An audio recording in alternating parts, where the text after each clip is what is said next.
मित्रांनो, 144 वर्षांनी उत्तर प्रदेशच्या प्रयागराजमध्ये महाकुंभ मेळावा सुरू आहे। या मेळाव्यादरम्यान सोशल मीडियावर काही साधू व महिला व्हायरल होत आहेत। यातील आपण सोशल मीडियावर व्हायरल होत असलेल्या टॉप 5 व्यक्ती पाहणार आहोत। चला तर मग सुरू करूया। नंबर 5, नागा साधू। कुंभमेळ्यात सुरुवातीलाच नागा साधूचे अनेक व्हिडिओ सोशल मीडियावर व्हायरल होत आहेत। हे साधू अनेक प्रकारच्या घोर व कठीण तपश्चर्या करतात। नंबर 4, काटेवाले बाबा व ही महिला जी त्यांचा अपमान करताना दिसली। ते बाबा काट्यांच्या फासावर बसून डमरू वाजवत होते व त्या स्त्रीने त्यांना परेशान करून तुम्ही हे ढोंग करता असे म्हणून परेशान केले व त्या बाबांना नको नको ते बोलून अखेर शेवटी ते बाबा महाकुंभातून निघून गेले व ही महिला आता सोशल मीडियावर प्रचंड ट्रोल होत आहे। नंबर 3, साध्वी हर्षा।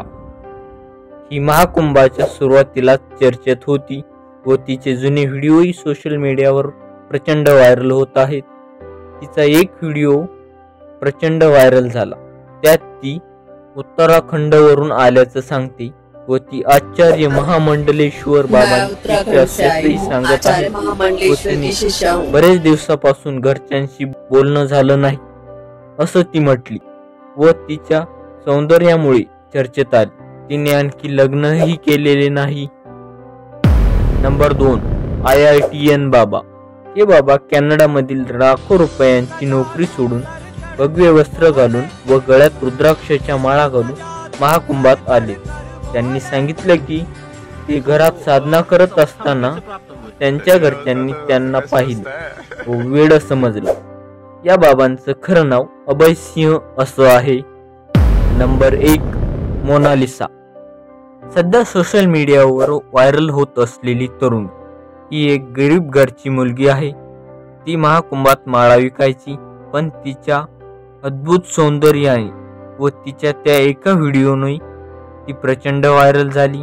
तिच्या त्या गारुळ्या डोळ्यांनी ती सोशल मीडियावर प्रचंड व्हायरल झाली।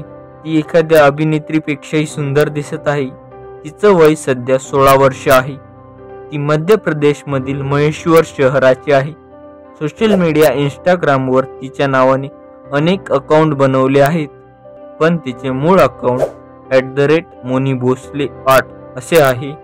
या सगळ्या पॉप्युलॅरिटी नंतर तिच्या आयुष्यात बदल होणार हे नक्कीच। तर मित्रांनो, तुम्हाला हा व्हिडिओ कसा वाटला आम्हाला कमेंटमध्ये नक्की सांगा। व्हिडिओ आवडला असेल तर आपल्या चॅनलला लाईक करा, सबस्क्राईब करा। भेटूया लवकरच एका नवीन व्हिडिओमध्ये। तोपर्यंत जय हिंद, जय महाराष्ट्र।